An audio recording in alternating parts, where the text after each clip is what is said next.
하시느니라. 아멘. 이 시간 여호와 경외의 약속과 책임이라는 제목으로 말씀 살펴보겠습니다. 먼저 서로 이렇게 인사하시겠습니다. 우리는 하나님의 자녀입니다. 한 번 더 인사하겠습니다. 자녀인 우리에게 복을 주십니다. 아멘이시죠? 네, 오늘은 축복의 인사로 이처럼 말씀을 여는 것은 오늘 본문 자체가요, 주로 눈에 보이는 복을 약속하시는 것처럼 그렇게 이제 언급을 하기 때문입니다. 이렇게 하면 이런 복을 주시고 저렇게 하면 저런 복을 주신다. 이런 문장들이 여러 등장합니다. 어떻게 하면 어떤 복을 주신다 말씀하십니다. 다만 잠언을 읽을 때 주의할 것이 있습니다. 지금 우리가 읽는 성경의 이름 자체가 잠언입니다. 성경 이름 말고 잠언이라는 단어의 사전적인 의미가 교훈이 되고 경계가 되는 짧은 말이라는 뜻이 있습니다. 성경 말고 단순히 어떤 교훈, 경계가 되는 말, 그런데 짧은 말도 잠언이라고 합니다.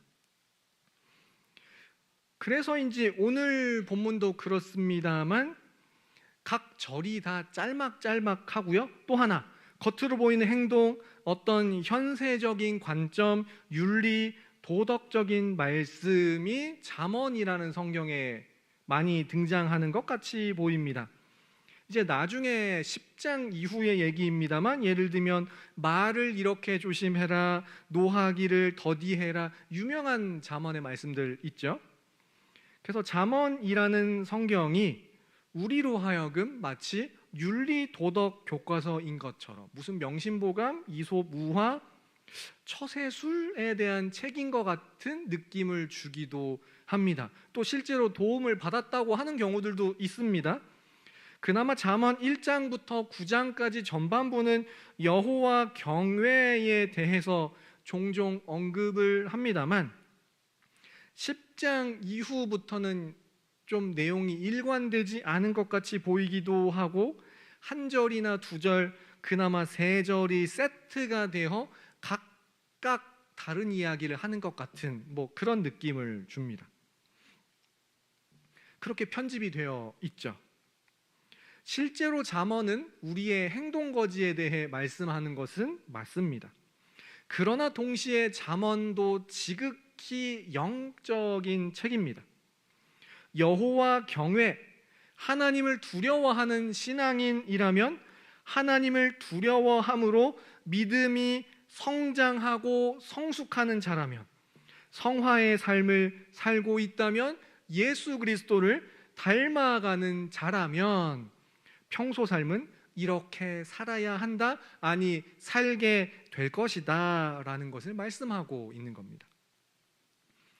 잠언을 읽으실 때는 우리의 신앙과 인격, 우리의 신앙과 평소의 삶을 따로 떼지 마시고 우리의 신앙이 성숙하는 가운데 우리의 행동도 우리의 인격도 이렇게 같이 성장하면 되겠구나라는 것을 염두에 두시고 읽으시기 바랍니다.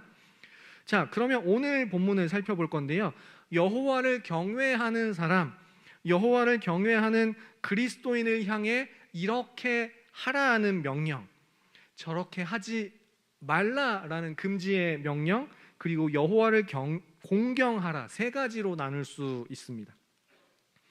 간단하게 이 세 가지 명령을 살펴보겠습니다. 첫 번째, 따라 하시죠. 내 마음으로 나의 명령을 지키라. 실제로 오늘 본문 잠언 3장 1절부터 4절까지는 먼저 뭐뭐를 지키라, 뭐뭐를 해라 라는 명령으로 말씀합니다. 명령과 명령에 따른 약속을 말씀하죠. 1절부터 2절까지만 함께 읽겠습니다. 시작. 내 아들아,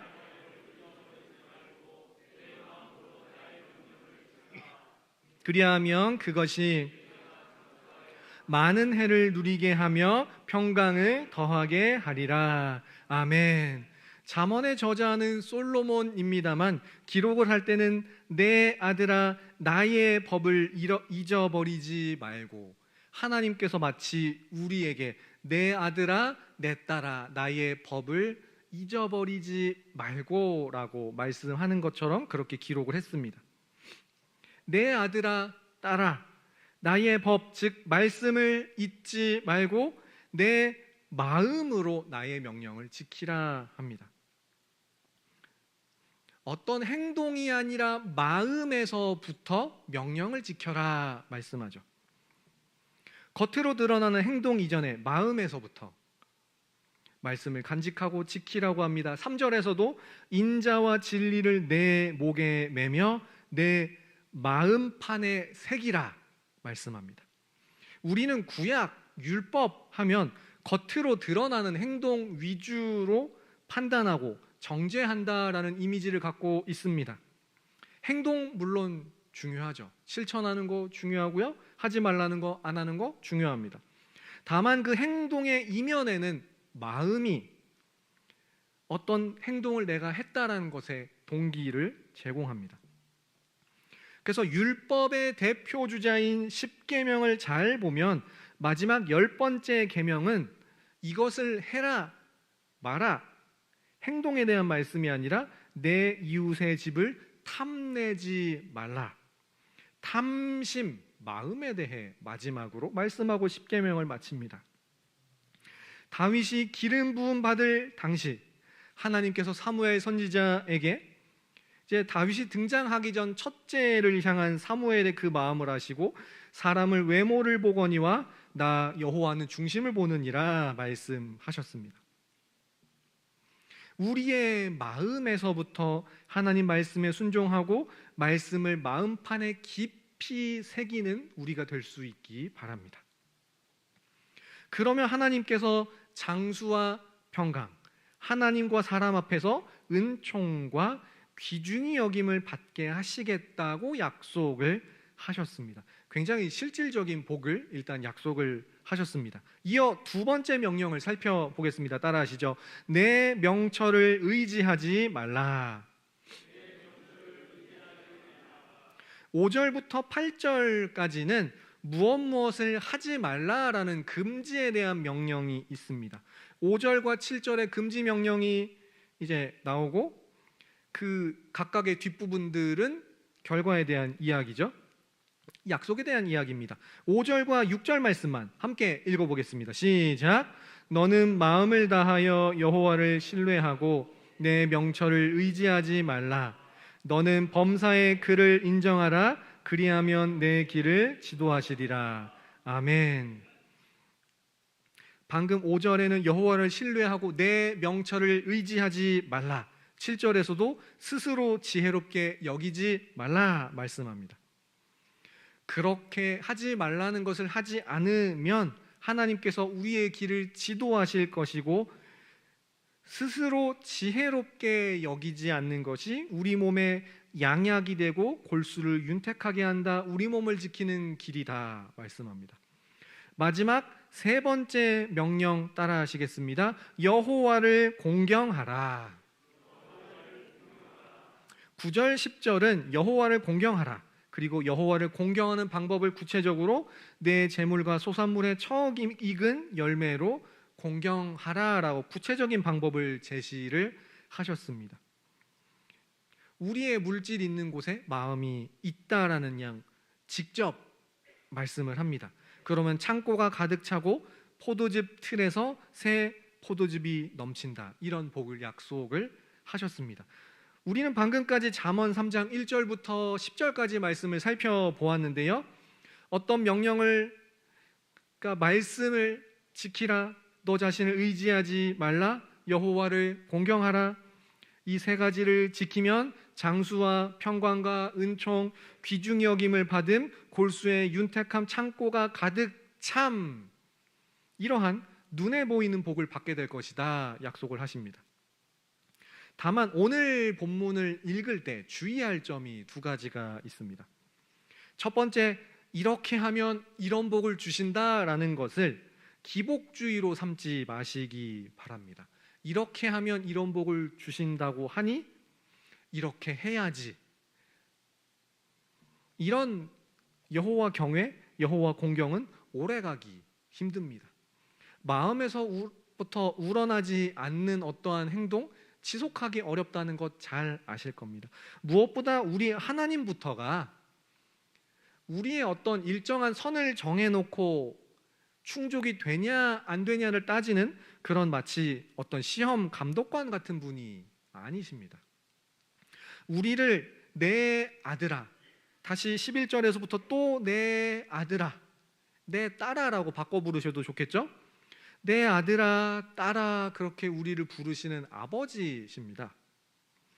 우리의 아버지께서는 잠언의 저자인 솔로몬부터도 꿈속에서 그저 하나님, 백성을 재판할 수 있는 듣는 마음을 저에게 주세요라고 간구했을 뿐인데, 솔로몬으로 하여금 더 나아가 지혜의 대명사, 성경의 왕들 중 최고의 부와 영화를 누리게 하셨습니다. 간구하지 않은 것을 하나님께서 챙겨주시고 누리게 하셨습니다. 이거 하면 이런 복을 주시니 이것만 하자라는 기복주의로 접근할 것이 아니라 하나님 아버지와 친밀한 관계를 맺고 우리가 살아가면 하나님의 마음에 합한 삶을 살게 될 것이고, 이러한 복은 저절로 따라올 수밖에 없다라는 것으로 이해하시기 바랍니다. 솔로몬부터도 하나님의 마음에 합당한 기도를 올려드렸을 뿐인데 그 이상으로 아버지께서 솔로몬을 채워주셨습니다. 그리고 저는 오늘 본문을 11절, 12절까지 포함했는데요, 잘 보시면 11절 앞에 그 동그라미가 되어 있습니다. 문단이 바뀐다는 표시인데, 그러나 내용의 흐름을 잘 보면 11절, 12절까지가 하나의 문단이라고 보시면 됩니다. 문맥상으로는 그렇게 보시는 게 맞습니다. 13절부터는 내용이 완전히 달라지고요, 앞서 1절부터 10절까지 내용에 대한 결론이 11절, 12절이구나 라고 생각을 하시면 됩니다. 11절, 12절 말씀 함께 읽겠습니다. 시작. 내 아들아 여호와의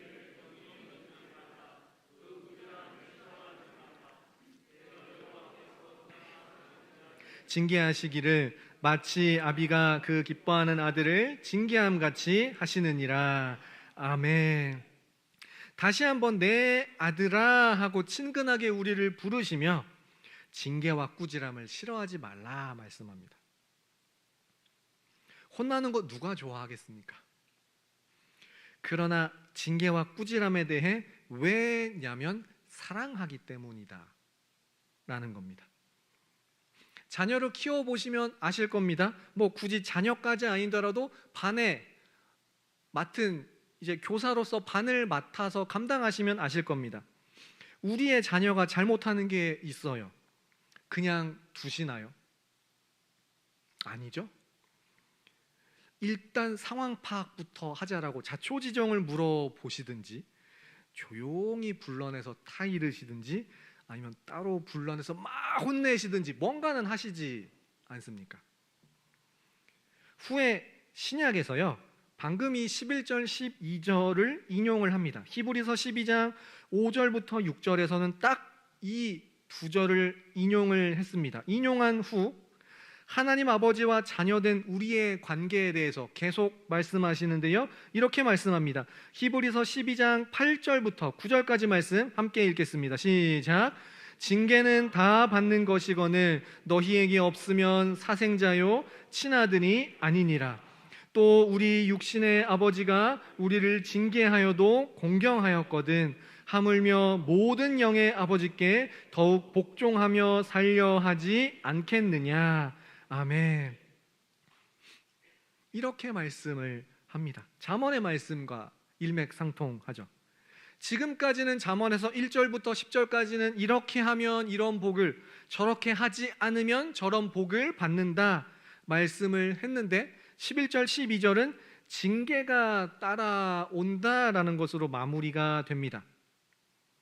아버지가 자녀를 사랑하니 징계가 따라올 수밖에 없다고 말씀하죠. 다만 오해는 하지 마시기 바랍니다. 징계에 대해 말씀한다고 해서 내 삶 가운데 크고 작은 모든 고난을 내가 무슨 죄를 지어서 이런 고난이 왔고 내가 또 저런 죄를 지어서 이 다른 고난이 왔나? 무조건적으로 크고 작은 어려움이 있을 때마다 내가 무슨 죄를 지어서 하나님께 혼나 매를 맞아 징계를 받아라고 무조건적으로 연결하고 자학하지는 마시기 바랍니다.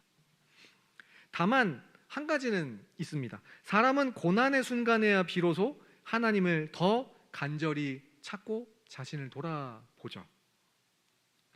그 고난을 계기로 하나님을 찾고 구하게 되는 측면은 있습니다.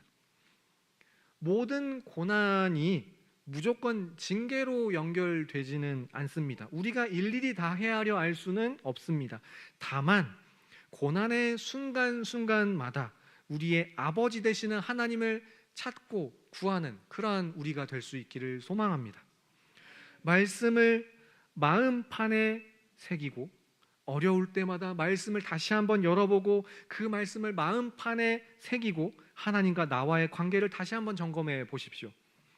그러면 마태복음 7장 11절의 말씀과 같이 너희가 악한 자라도 좋은 것으로 자식에게 줄 알거든 하물며 하늘에 계신 너희 아버지께서 구하는 자에게 좋은 것으로 주시지 않겠느냐. 고난의 순간 간구하는 우리의 간구에 하나님께서 응답하실 줄로 믿습니다. 이처럼 하나님은 우리의 아버지, 아버지 되십니다. 징계나 고난에 대해 무조건 어떤 선을 넘었으니 너는 징계를 받아야 한다라고 칼같이 자르시는 재판관이 아니십니다. 그 징계나 고난 속에서 아버지께서 우리를 위해 준비해 두신 구원이 있음을 기억하며 어려움의 순간마다 아버지께로 더 가까이 나아가며 우리를 향한 아버지 하나님의 약속을 다시 한번 돌아보시기 바랍니다. 말씀을 정리하겠습니다. 저는 오늘 말씀의 제목을 여호와 경외의 약속과 책임이라고 했습니다. 실제로 여호와를 경외하는 사람이 이렇게 하면 이것을 받고 하지 않으면 또 이런 복을 받고 약속이 있고 그러면 우리가 그것을 하면 된다, 하지 않으면 된다라는 책임이 따라옵니다. 저는 이 말씀의 제목을 이렇게 변경하며 동시에 결론을 내고자 합니다. 아버지의 약속과 자녀의 책임. 아버지께서는 자녀된 우리가 거룩하고 여호와 하나님을 경외하는 삶을 살아갈 것을 이 잠언을 통해 반복적으로 말씀합니다. 아버지 하나님의 의도에 따라 책임감 있는 믿음으로 살아갈 때 우리는 어느새 아버지 하나님께서 약속하신 그 복을 받아 누리게 될 줄로 믿습니다. 함께 찬양하겠습니다. 하나님 아버지의 마음 함께 찬양하며 나아가겠습니다.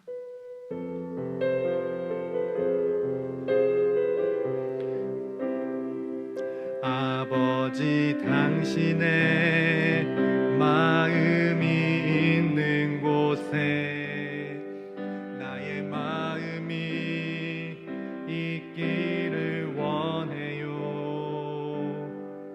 아버지 당신의 눈물이 고인 곳에 나의 눈물이 고이길 원해요. 아버지 당신이 바라보는 아버지 당신이 바라보는 영혼에게 나의 두 눈이 향하길 원해요. 아버지 당신이 울고 있는 어두운 땅에 나의 두 발이 향하길 원해요. 나의 마음이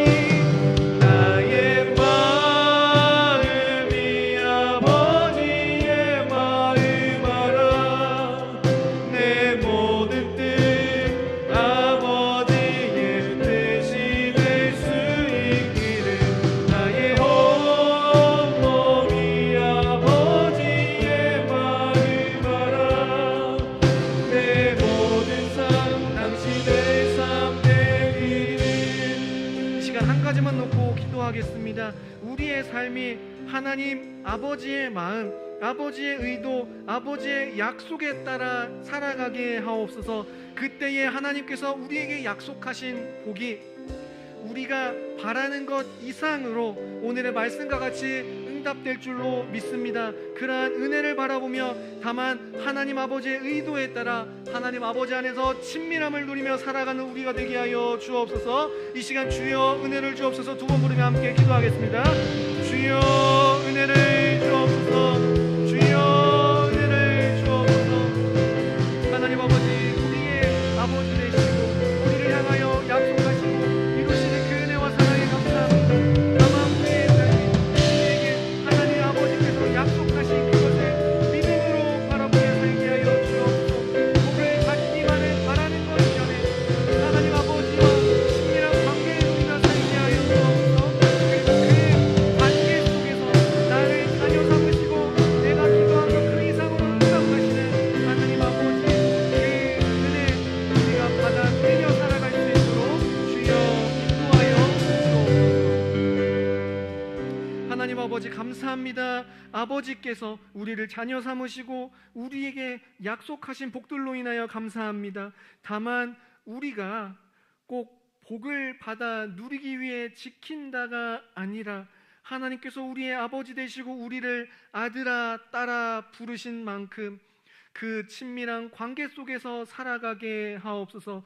그저 우리가 하나님 아버지 앞에서 친밀한 관계 누리며 그저 아버지께서 말씀하셨기에 순종하며 관계 이루며 살아갈 때에 우리에게 약속하신 바를 이루시고 우리가 생각하신 그 이상으로 응답하시는 하나님 아버지를 우리가 경험하며 살아갈 수 있도록 그렇게 풍성한 복과 은혜 누리며 살아가는 우리의 삶 되게 하여 주옵소서. 감사드리며 예수님의 이름으로 기도합니다. 아멘.